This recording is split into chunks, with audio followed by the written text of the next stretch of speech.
Why is it that whenever we say the word gender, people automatically think of women? And why is it when in companies we're discussing gender balance, the rooms in which we're talking so often look like this?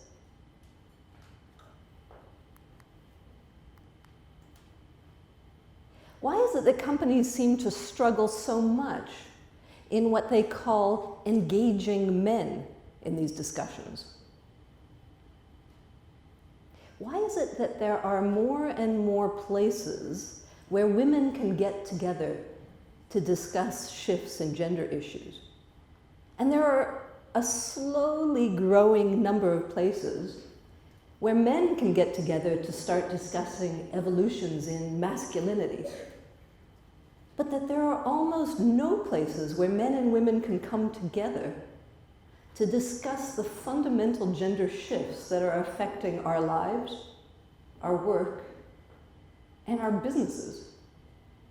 Why is it that we call it hashtag he for she rather than we for we? These are the kind of questions that I've been discussing and many more with thousands of executives from companies, from countries all over the world. And generally these conversations boil down to three key questions. Why care about gender balance? Do we care? How much do we care? How urgently do we care? And if I care, how good am I at selling the why to a colleague of mine who might care a lot less than I do? Absolutely essential that leaders align on this why and become both convinced and convincing about it. Only then can you move to the second question, which is, what is going on? Why are the gender imbalances in business seemingly so hard to shift? And only if you get the answer to that question right, do you have any hope of addressing that last question, how to balance, in a successful way. Let me give you a brief overview of these three issues, starting with this why. The last decade has seen an explosion of reports from consulting firms, from financial institutions, on the correlation between gender balance in leadership and better bottom line results. There's a slew of data, and people will debate and argue, does correlation really mean causality? Is this data valid, etc., etc. Sometimes we seem to overcomplicate the debate, when I think it's actually a relatively simple answer that lies at the heart of the why, and it should be able to fit on a single slide. It looks like this. What do your customers look like?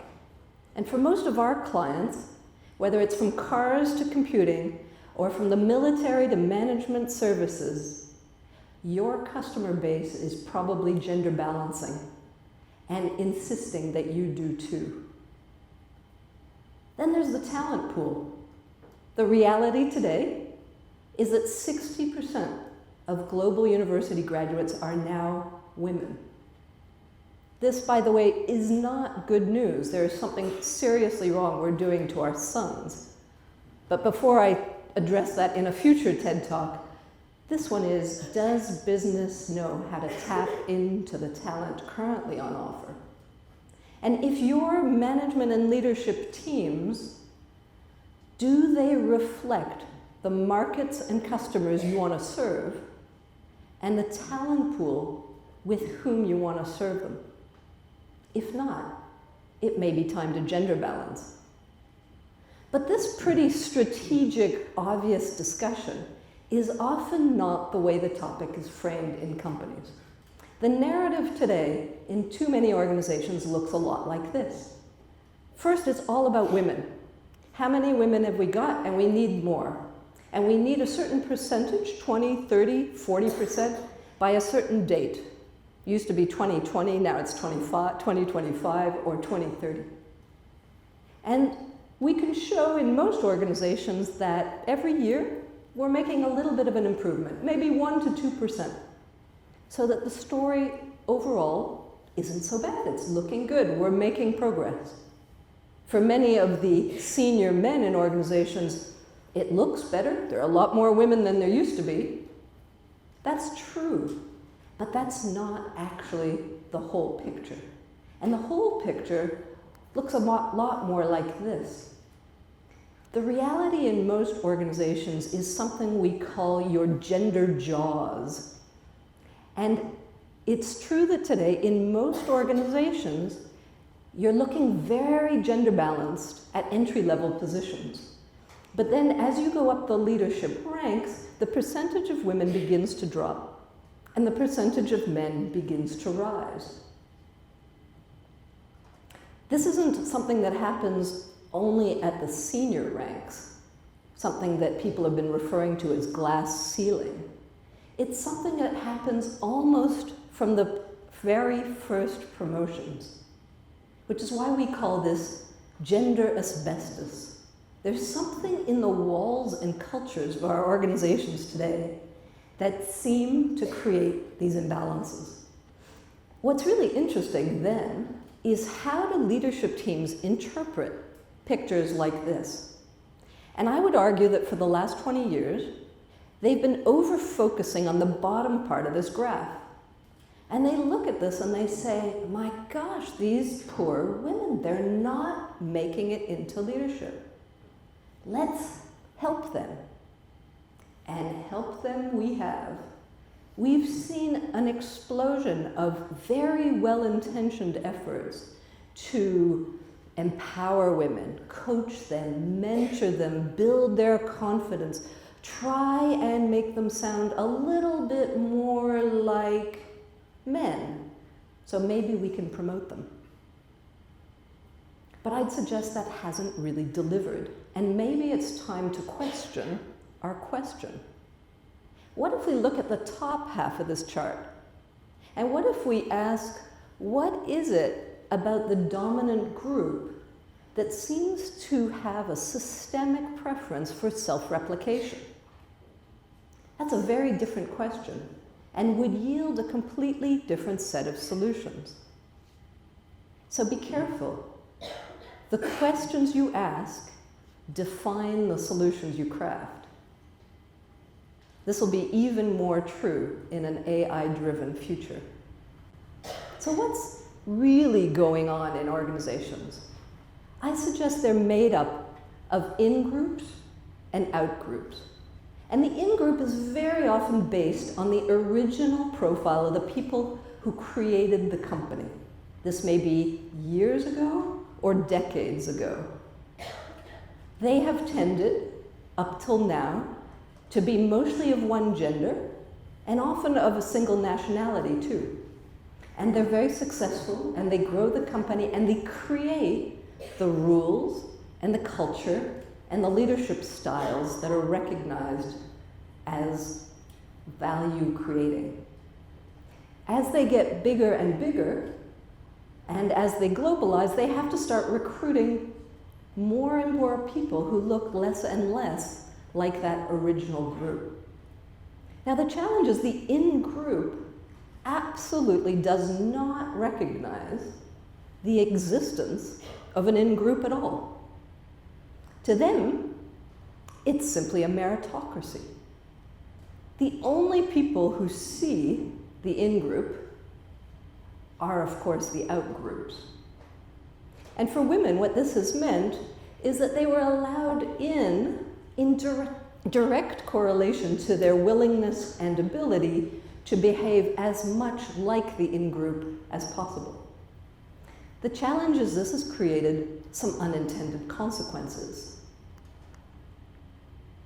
I can't put my finger on what it is we like about you, Miss Hardacre, but we do. Welcome aboard. And she's wearing a nice little male mask.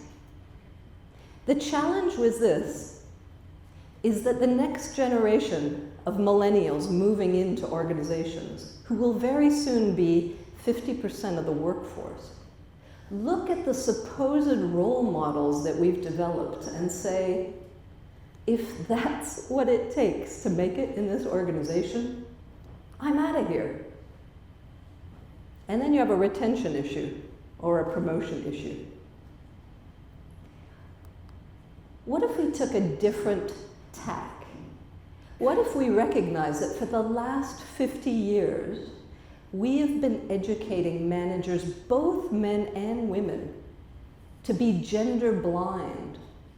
Every manager I meet all over the world prides themselves on telling me, I don't care if anybody is a man, a woman, or one of the 50 other genders now on offer. All I care about is competence. But we know from the massive amounts of data that we now have that are all reflected in those gender jaws that every company, every division, every team is staring at, that that's simply not true. That when we talk about competence, it usually doesn't look like other people. It usually looks a lot more like us.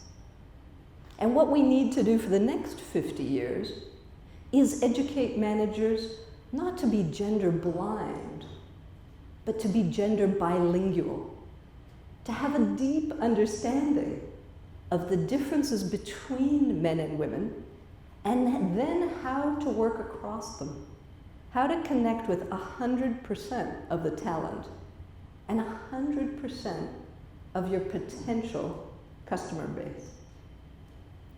This takes skill. And I'd suggest it doesn't take blame. It's not about blaming anybody about the current situation. It's about empowering people to change it. This requires stopping doing a number of things we've been doing for too long. The first one, stop fixing the women. Let's stop asking, what is it about women that is making them unable to get into senior leadership teams? Let's start asking, what's the matter with our organization if we can't attract, retain, and promote what is now the majority of the educated talent on the planet?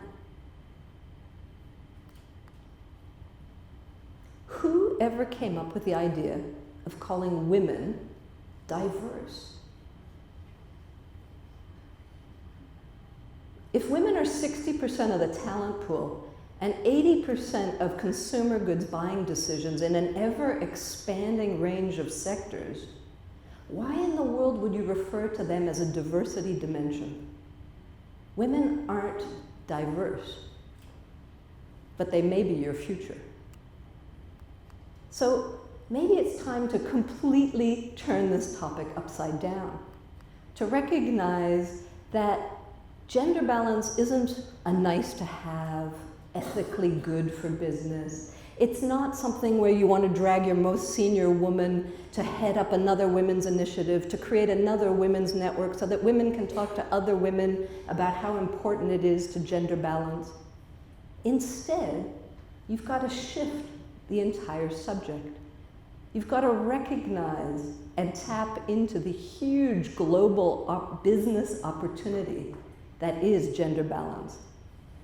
You have to connect the dots for people to explain why better customer relationships, enhanced innovation, and higher performing teams are what's on tap if you get this right.